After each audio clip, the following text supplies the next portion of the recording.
Selamat sore semuanya. Perkenalkan nama saya Immanuel Yu. Saya bersama teman-teman saya di sini ada Siti Aulia Rahman, ada Adlan Kolaif, ada Muhammad Kaisar, dan ada Ryan Faizan. Di sini kami akan menjelaskan materi tentang sistem operasi, yang dimana sistem operasi itu adalah perangkat lunak, sistem yang mengatur sumber daya dari perangkat keras dan perangkat lunak serta sebagai daemon untuk program komputer. Nah, di sini kami akan menjelaskan beberapa materi yang berkaitan dengan sistem operasi. Di sini ada sejarah dari sistem operasi, ada fungsi umum, ada jenis-jenis, dan ada komponen. Kita masuk di materi sejarah yang akan dijelaskan oleh teman saya. Ya, nama saya adalah Ryan Faizan dan saya akan menjelaskan tentang sejarah perkembangan sistem operasi. Sebelumnya saya meminta maaf karena tidak bisa on cam di Zoom karena facecam saya yang rusak, jadi saya akan merecord muka saya sendiri melewat HP. Sedikit sejarah mengenai sistem operasi. Jadi sistem operasi itu ada 5 generasi dan generasi yang kelima itu adalah yang kita kenal sekarang. Dimulai dari generasi yang pertama. Generasi pertama sistem operasi itu eh, jangkauannya dari tahun 1945 sampai 1955. Itu merupakan awal komputasi mekanik dikarenakan oleh kecepatan manusia untuk menghitung yang terbatas, serta manusia masih sering ceroboh atau keliru. Jadi pada generasi ini tuh belum ada sistem operasi dan sistem komputer diberi instruksi yang harus dikerjakan langsung oleh pengguna. Lalu ada generasi 2 yang terdapat pada tahun 1955 hingga 1965. Nah, pada generasi ini diperkenalkan yang namanya batch processing system. Jadi batch processing system itu adalah sebuah pekerjaan yang dikerjakan dalam satu rangkaian dan dieksekusi secara berurutan. Pada generasi ini sistem komputer masih belum dilengkapi sistem operasi seperti FMS dan IBS-YS. Lalu ada generasi ketiga yang terdapat pada tahun 1965 sampai 1980. Pada generasi ini, sistem operasi dikembangkan untuk melayani banyak user, di mana para user berkomunikasi lewat terminal secara online ke komputer. Sistem operasi menjadi multi-user, multi-programming, dan multitasking, sehingga ini mulai lebih efisien lah. Oke, lanjut slide-nya. Oke, generasi keempat. Nah, generasi keempat ini sebenarnya nggak tahu banyak berubah ya. Ini dari tahun 1980 sampai tahun 2000-an. Yang berubah itu lebih karena dia udah pakai graphical user interface atau UAI. Juga era komputasi udah mulai tersebar. Nah, generasi kelima ini seperti yang saya bilang di awal, ini mulai dari tahun 2000-an hingga sekarang. Jadi diperkenalkan sistem operasi yang terdapat dalam sebuah sistem operasi dan sistem operasi mobile pada perangkat mobile seperti laptop, pocket PC, PDA, netbook, dan notebook. Perangkat laptop pocket PC ini sebenarnya buat sekarang itu udah outdated karena udah diganti sama handphone sama atau enggak iPad ya, kebanyakan ya. Sistem operasi jaringan virtual juga mulai berkembang sehingga dalam satu jaringan hanya diinstal satu sistem operasi di perangkat server.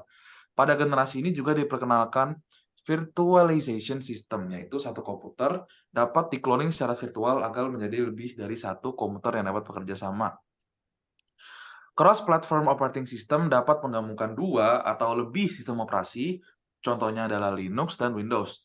Nah, terdapat juga iCloud yang diperkenalkan pada generasi ini. Jadi iCloud ini basis itu dari iOS, tapi bisa diakses lewat Mac juga, dan tentu aja yang membuatnya adalah Apple. iCloud ini dapat memungkinkan para user untuk mensinkronisasikan data seperti foto, musik, serta dokumen dari satu perangkat ke perangkat lainnya dalam waktu yang bersamaan.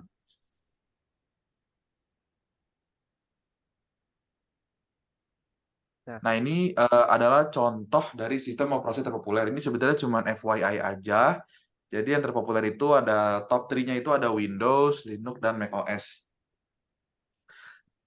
Materi selanjutnya akan dilanjutkan oleh teman saya. Terima kasih.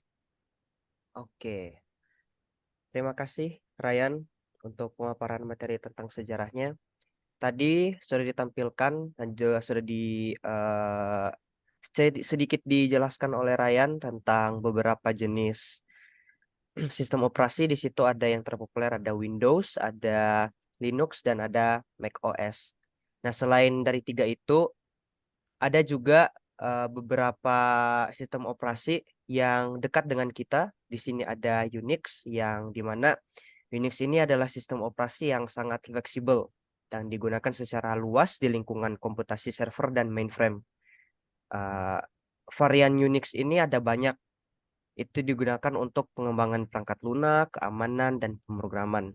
Selanjutnya di sini ada Chrome OS, yang dimana Chrome OS ini dikembangkan oleh Google dan dirancang untuk perangkat komputasi ringan, terutama laptop Chromebook gitu. Sistem operasi ini berfokus pada penggunaan web dan aplikasi berbasis cloud, sehingga cocok untuk tugas-tugas online seperti browsing web atau pengeditan dokumen dan streaming media. Selanjutnya di sini ada Android.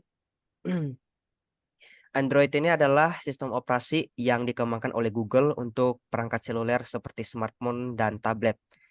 Eh, Android ini banyak di sekitar kita dan penggunaan juga paling banyak gitu kalau untuk sistem operasi mobile. Android ini memiliki ekosistem aplikasi dan yang besar melalui Google Play Store dan mendukung berbagai aplikasi termasuk permainan, produktivitas, dan multimedia. Selain di perangkat seluler, Android juga digunakan dalam berbagai perangkat lain seperti Smart TV, konsol game, dan perangkat IoT lainnya. Yang terakhir di sini ada iOS. iOS ini sebuah sistem operasi yang dikembangkan oleh Apple untuk perangkat seluler mereka seperti iPhone, iPad, dan iPod Touch gitu. Perlu diketahui bahwa iOS ini di dalam lingkup masyarakat itu menjadi saingan bagi Android dalam sistem operasi mobile. Nah, iOS ini dirancang agar bisa fokus pada performa yang tinggi gitu. iOS ini memiliki ekosistem aplikasi melalui App Store dan sering digunakan untuk keperluan produktivitas, hiburan, dan pengembangan aplikasi khusus iOS. Sebenarnya masih ada banyak lagi sistem operasi di luar ini, tapi karena kurang kurang banyak digunakan, kurang banyak diketahui lingkup masyarakat, jadi eh, kita skip aja gitu. Oke, untuk pemaparan materi berikutnya akan dijelaskan oleh teman saya. Silakan. Oke, berikutnya sebelum itu saya Muhammad Kaisar Kasmarcendo. Di sini saya akan menjelaskan tentang fungsi umum dari sistem operasi. Di sini ada beberapa fungsi umum sistem operasi. Yang pertama, berperan sebagai aplikasi dasar sebuah perangkat. Sistem operasi merupakan dasar dari pembentukan program yang ada pada sebuah perangkat. Bisa dikatakan ini merupakan bagian vital yang mengatur semua hal yang dibutuhkan untuk menjalankan fungsi sebuah perangkat. Jadi bisa dibilang adalah dasar dari sebuah perangkatnya ya. Terus ada menghubungkan ke hardware. Sistem operasi berperan dalam mengordinasikan semua perangkat yang saling terhubung pada gadget dalam waktu yang bersamaan, seperti penyimpanan internal, mouse, speaker, dan CPU. Jadi, sistem operasi ini bisa menghubungkan hardware seperti mouse, speaker, dan CPU. Terus berikutnya ada mengatur sistem kerja perangkat.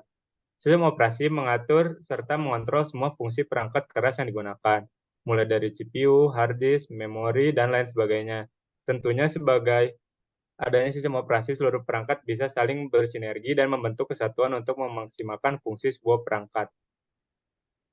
Oke, berikutnya akan dijelaskan oleh teman saya. Halo, sebelumnya perkenalkan nama saya Siti Aulia Rahman. Di sini saya akan menjelaskan komponen sistem operasi. Sistem informasi terdiri dari